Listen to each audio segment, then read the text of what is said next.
Jason Gilbo here with Justin Elook, taking a look at GPP bats for tonight's 10-game slate. Thank God, no cores. We don't have to deal with that nonsense again.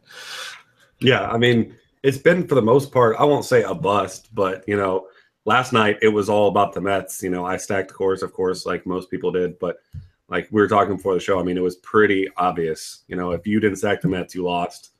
Even those one-offs, of course. I mean, 18.7 is cool for a home run, but if you didn't have the 50, 60 points that Murphy and Cespedes and all them had, it didn't matter. So that huge game at Coors is coming, but fortunately we don't have to worry about it tonight. No, so if you're playing the day slate, you can look there, but focus on the 10 games, Reds and Pirates. First one, Ivan Nova versus Amir Garrett. Amir Garrett, I mean, strong opener against the Cardinals. I was asking you about him because you're a Reds guy. This guy was supposed to be a topper, supposed to kind of be an elite pitcher. Yeah, I mean, there's not a whole lot of things other than a very misleading hot start to be excited about for the Reds. But, Amir Garrett's the guy that one of the top, if not the top prospect for the Reds. And I mean, like you said, he looked really good in that first start. Didn't miss a lot of bats. Swing strike rate in that game was only 7.7%, but didn't allow any hard contact.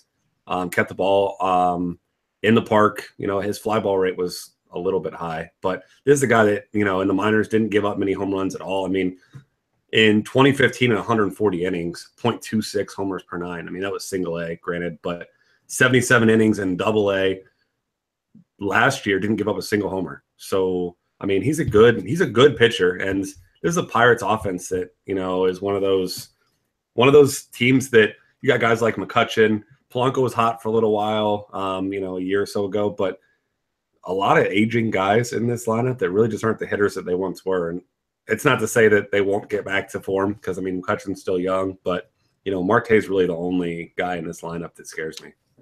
Yeah, I mean, basically Marte and McCutchen are the only two I'd be looking at. Jordy Mercer, maybe if like we had a stud pitcher and you need to pay down, or we had cores on the slate because he's really cheap. But yeah, I mean, Marte's and McCutchen are probably the only two guys I'd look at. Not really a big fan of like David Freese or Cervelli. I mean, not a ton of upside with this group because look at last year. I mean, the Pirates, they were top 10 in WOBA against lefties, but bottom 10 in ISO. So I mean, there hasn't really been a ton of power. Yeah, I mean, like you said with Mercer, if there was an elite guy, because he probably will lead off, that's okay. I mean, if you're going to completely punt catcher, Cervelli's not the worst option. He does a decent job of drawing walks if you just need a cash game guy for 2,300. But I mean, it's not an exciting play, and there's really not much upside there. No, and as far as the Reds go, I mean, I'm always okay with Votto and Duvall, obviously, with their upside. Ivan Nova, I mean, since coming to Pittsburgh has been, really solid. I mean, we've always kind of seen pitchers come into the Pittsburgh like Jay Happ, AJ Burnett, and then turn out to be, serviceable arms, and that's kind of what's happening with Nova. Yeah, I mean, his issue, for a while there was allowing a lot of base runners and a decent amount of homers. I mean, excuse me, 1.25 or 1.28 homers per nine last year. His whole thing for me, though, is he's not a guy that you really want to pick on a ton, but I mean, he doesn't really have much upside, 7 strikeouts per nine. He's not doesn't miss a lot of bats. So he's one of those guys, a better real life pitcher than fantasy pitcher in my mind. So I won't be playing him, especially because guys like Duvall are hot. I mean, he's pitching from the right side. Obviously, you got a guy like Scooter Gennett, as crazy as it seems, like he's been hitting really well. So, he's not a guy that I'll be playing tonight. But I think, in the right spot as like an SP2, I think he's not a bad option. But I don't think tonight will be the night for me. Yeah. Mets and Phillies, Zach Wheeler versus Vince Velasquez. We'll start with the Mets side things first. I mean, obviously Velasquez does have some issues with lefties, but a guy with a huge strikeout upside. If you weren't on the Mets last night and you're hopping back on the wagon, it's probably going to be a day too late. Yeah, I mean, they certainly don't have, 14 runs they scored? I mean, I stopped watching because I had 0 Mets, so I wanted to just stop, and it never stopped. Every time I thought the game was over, Lucas Duda's hitting a homer or Cespedes is doing something else. And yeah, I mean, if you were on the Mets last night, good for you. I wasn't, but, he does have those lefty issues. I mean, he does have an issue with hard contact. He also has an issue with homers. So it seems like a whole lot of red flags, but, you look at his strikeout rate, and I mean, instantly he's the guy that you have to consider. I mean, on a slate that really doesn't have strikeout upside, 10.44 strikeouts per nine last year.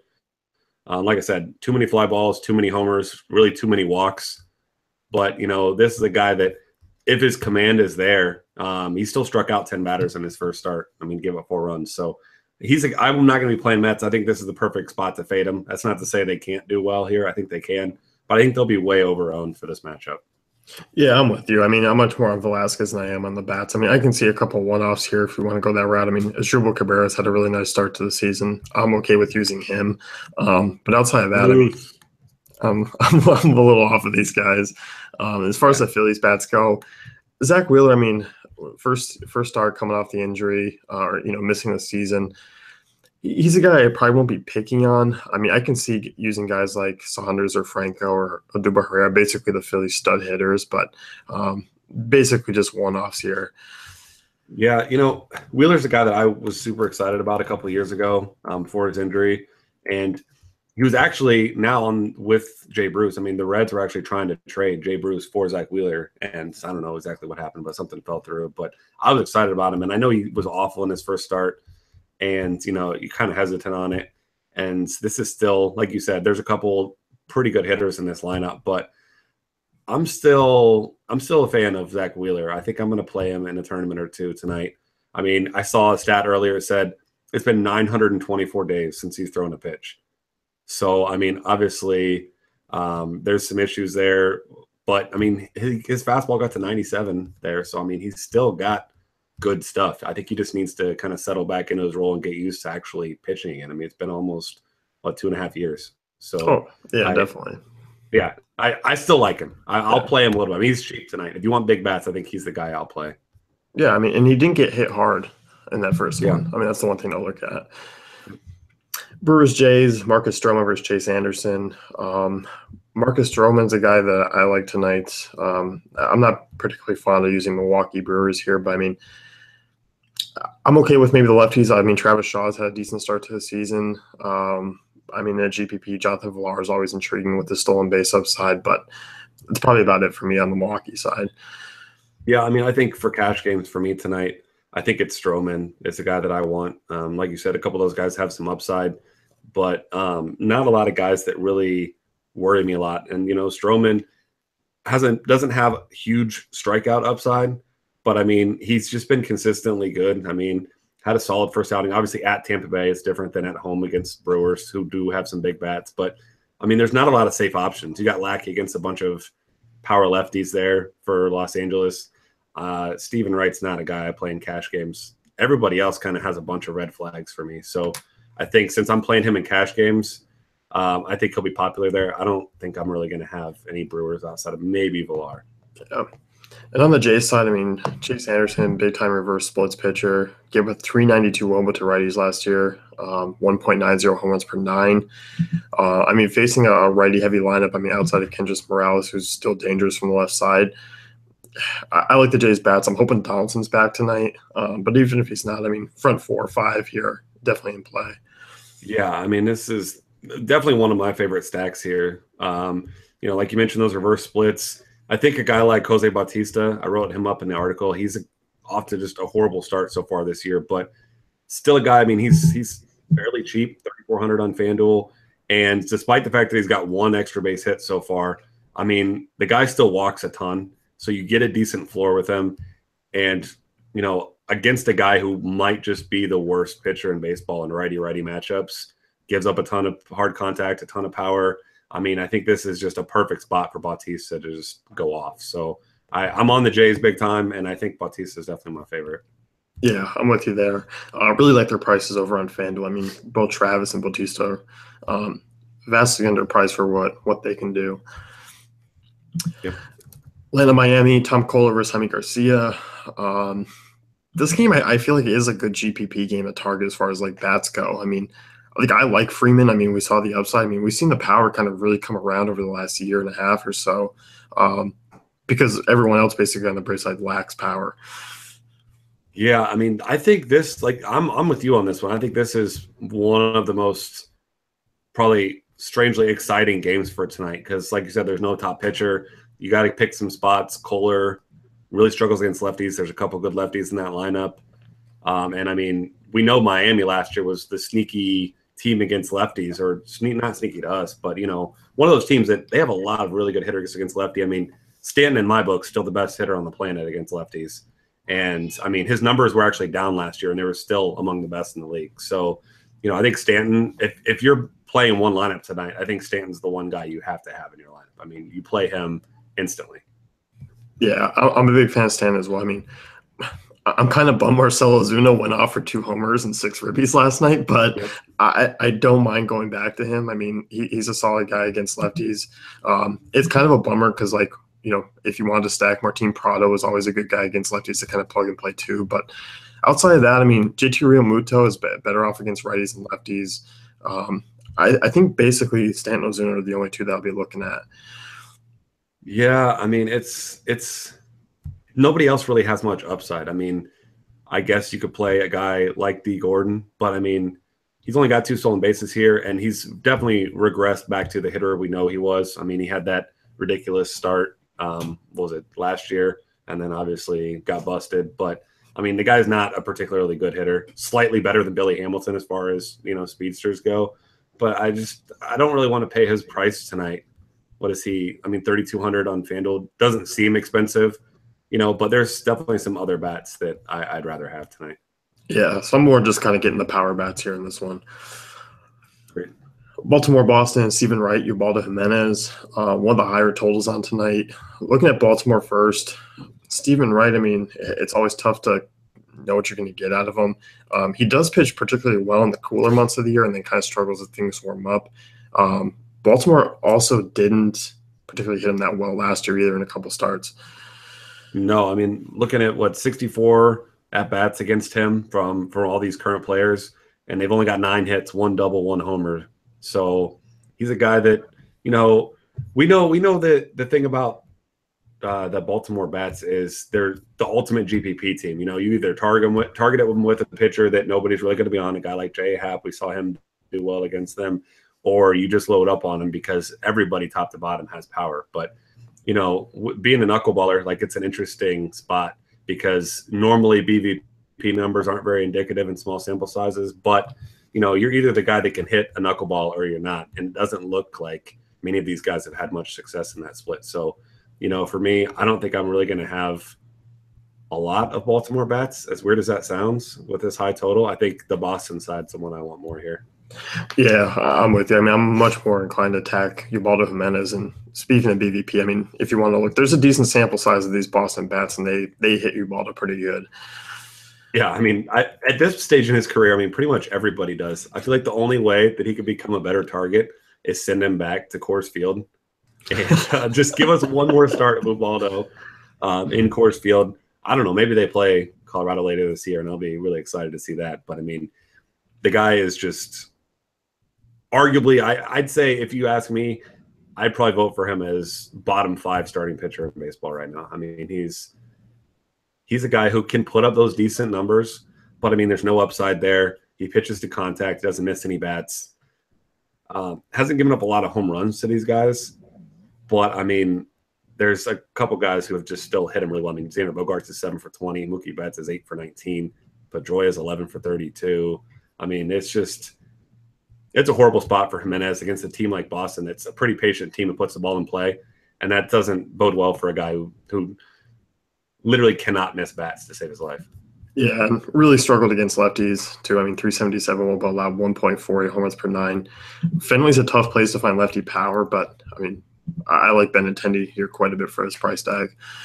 Yeah, also Mookie Betts has 0 home runs and 0 RBIs so far. I know he's only played 4 games, but there is no way that he doesn't get one or both of those tonight. Yeah. No way. Los Angeles and Chicago, this is kind of a weird game because it's like both these pitchers are certainly serviceable. I don't like them tonight, but it's kind of like a wash for me.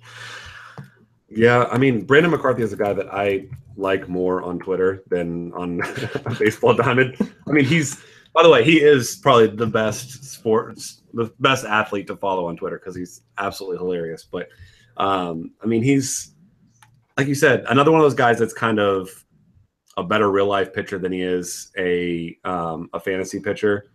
And, against a lineup that hasn't been great so far this year. Obviously, they're still 5-2. A lot of that has to do with they've got some really good pitching so far. But, McCarthy is a guy that definitely could go out and get you a quality start. So I think he's in play on FanDuel in the tournament if you're trying to load up on some bats. But I don't like targeting the Cubs. I mean, a lot of young hitters, a lot of guys with power. Sure, they strike out a decent amount. But, I mean, if you're looking at tonight's slate and you're looking at swing and strike rates, Brandon McCarthy is ahead of two guys in swing strike rate from last year, 7.4%. So, I mean, he just obviously only pitched 40 innings last year, but the guy doesn't miss bats. That's not a good recipe for success against this team.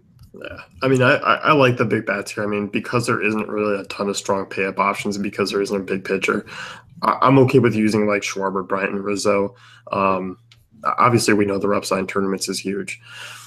Yeah, I mean, it's monstrous. And, especially because none of them have really had, huge games. Schwarber had that one really big game so far, but, that monster game is definitely coming for the Cubs. And, on the other side, it's kind of tough to peg John Lackey. I mean, he's been pretty good against these hitters in small sample size, I guess, but he's just not a guy that I like to play. Like, he's usually a decent cash game option.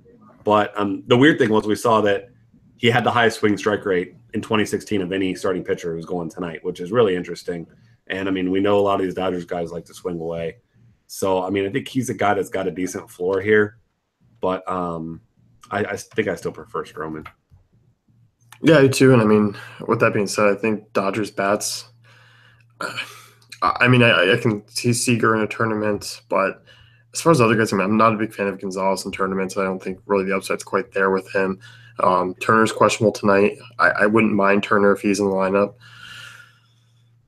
Yeah, I mean, really, if Turner sits, he's a guy who's better, against righties than against lefties. So if he sits, I think that gives Lackey a bump up, and maybe he is up there with Stroman, or maybe even a little bit above him if Turner sits. Cause that's a big bat missing. Like you said, Adrian Gonzalez 7-8 years ago is a guy you'd love in this spot, but just more of a cash game option than a GPP guy. As far as Oakland and Kansas City goes, Jason Hamill versus Andrew Triggs. Tough place to hit out there in Kauffman. I don't really have any interest in Kansas City. I don't know how much interest I'll have in their bats all year, just in terms of tournaments. I mean, I actually rather go with A's guys. Yeah, I agree with you there. I mean, Sal Perez would do that. What is it, 4 homers? Or he homered in 4 straight games, I think it was. He's hitting the ball well, but on a slate like tonight, I mean, you're looking at your options at catcher. There's plenty of cheaper guys that are in decent spots. So I really don't think I'll be paying up for Sal Perez, who's, Buster Posey excluded, of course, the third most expensive batter. So I think maybe a one-off in a tournament, but I'm not going to be stacking this lineup, though. No. And you look at Hamill, I mean, struggled against lefties last year, 345 WOBA, 1.39 home runs per 9. I don't mind Matt Joyce. I don't mind Ryan Healy, Chris Davis, Stephen Vogt. I mean, I think they're all intriguing power bats there in the middle of that lineup. Yeah, I mean, I think the A's, again, are one of those teams that, nobody really likes to stack. Chris Davis is absolutely on fire so far early this season. He's got 2-homer upside always. Stephen Vogt's a guy who, struggled with some injuries, and he was out for a little while and just didn't play particularly well at the end of last year. But, I like him a lot today as a decent option. Not off to a tremendous start necessarily this year, but, I mean, he's still an above-average hitter and a guy that nobody ever really plays. So I like him, and I don't mind that Oakland stack either. No, all at really nice prices. Getting into later games here, Texas and Los Angeles, Jesse Chavez versus AJ Griffin. Look at the Texas side of things. I'm not a big Jesse Chavez guy. I wouldn't be surprised if he goes out and has a decent start, but I actually don't mind targeting lefties here. Yeah, I absolutely despise both these pitchers. I think they both suck.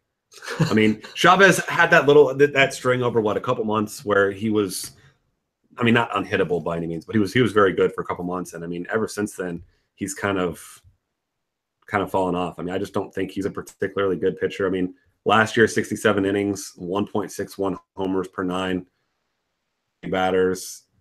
He does a decent job of keeping the ball on the ground, but the only thing I don't like about this game is the ballpark. I mean, obviously, Angel Stadium, one of the lesser spots for, let's see, home runs for lefties. It's the fourth lowest. Home runs for righties, it's got the seventh lowest rating. So it's not a good spot necessarily, but both these pitchers, in my mind, especially AJ Griffin, just significantly below average. So I would not be surprised to see this one turn into a shootout, and I'm definitely stacking both sides. Yeah, and I think I was looking at this, and usually I just don't like to target hitters in Los Angeles, but I'm with you. I think because the slate, the way it sets up tonight, I don't mind taking some shots with basically these last few games here. Probably not so much in San Francisco, but these last few games, I think I'm more inclined to take hitters from than I was basically over the last week and a half. Yeah, exactly. I mean, there's usually, for the most part, been at least one good pitcher on the mound for one of the sides here, but yeah, I mean, I might take it a little lighter on the Texas bets. Obviously, the Angels don't have a lot of bets that really are even interesting, but little mini stack of Calhoun, Trout, Pujols, I'm totally fine with that. Yeah, I am as well. Moving on to the next game, Houston and Seattle, Giovanni Gallardo versus Mike Fiers. Two talented offenses that haven't gotten off to a good start this year, and also two right-handed pitchers that are capable of blowing up. I actually really like the Seattle bats, and I like them as a stack. I think tonight could be a night where they pop off, and I think people are kind of sick of playing these two teams as well. Yeah, I mean, the one guy that was the exception, you and I were talking, Mitch Haniger is a guy that, I mean, FanDuel just does not want to raise his price, and it makes no sense. But, I mean, he's been the easiest cash game option for, a week or so now, just sitting there at 2K, batting at the top of the order. He's been really, really productive, too. And, I mean, Giovanni Gallardo is a guy that I feel like I saw earlier today, he's only 31. I feel like he's been around for just forever. I mean, like decades. And he really hasn't been good in years. Speaking of guys that just do not miss bats, I mean, 6.4% swinging strike rate last year. His walk rate almost as high as his strikeout rate. I mean, this is just an absolutely horrible spot for him. I mean, I would honestly be shocked if Gallardo makes it more than, 4 innings tonight against Houston. I mean, at best, like he might be just, I mean, there's contrarian options, of course, but I think that he is just about the worst play you could have in any spot. I mean, despite the ballpark. And that's what I like about, I mean, I look for swing strike rate against Houston bats because they are, prone to kind of striking out and being free swinging. So when you get a righty like Giovanni Gallardo, I mean, I do think the front 4 or 5 are in play here, really on both sides, and I'm fine with stacking. I'm fine with basically one-offs too. So I think they're all going to mostly be about sub 20% ownership too. Yeah, I agree with that. I think that's I don't know. This is another one of those, like we said, both sides kind of in play. Not a great ballpark. That'll just keep the ownership low. Yeah. As far as the next one here, Arizona and San Francisco. I mean, Matt Cain, talk about over the hill. Shelby Miller, talk about a guy who really bombed last year. Weather a little bit of an issue, tough ballpark. I'm okay with like the lefties of like David Peralta, Jake Lamb, just because their prices are nice. But I don't know if I love this game a whole lot in comparison to the other 2 late night games. No, I mean, it's funny because it really just does seem like this is the slate where it's all of the pitchers who used to be good that are still around because their name recognition, you know what I mean? And I mean, Cain had those like random decent starts last year. Obviously, this ballpark kind of, but another guy that just, he doesn't fool anybody. His swing strike rate wasn't horrible last year, but I mean, still walked a ton of guys. I mean, 1.61 homers per 9, 1.51 whip. I mean, it's not a good spot against an Arizona team that has just been really good in the early going this year. Yeah, so it's like I'm okay with the studs there. I mean, if I am picking, on a pitcher in this game, I am picking on Cain. I probably won't be picking much on Miller though. No, I still keep just waiting for Shelby Miller to actually be good, and I don't think it's going to happen. But I mean, he's also a guy that you can't really stack against him because even when he's bad, he just gives up a ton of base runners and then just kind of gets out of the jam. He's one of those guys that his peripherals indicate that he's a really bad pitcher, but he's also been pretty lucky. I mean, walk rate almost 4 per 9, swing strike rate really low, 7. A good amount of home runs, not a ton. I mean, the home runs per 9 of all these guys today is absolutely insane from last season. I mean, AJ Griffin allowed more than 2 per 9.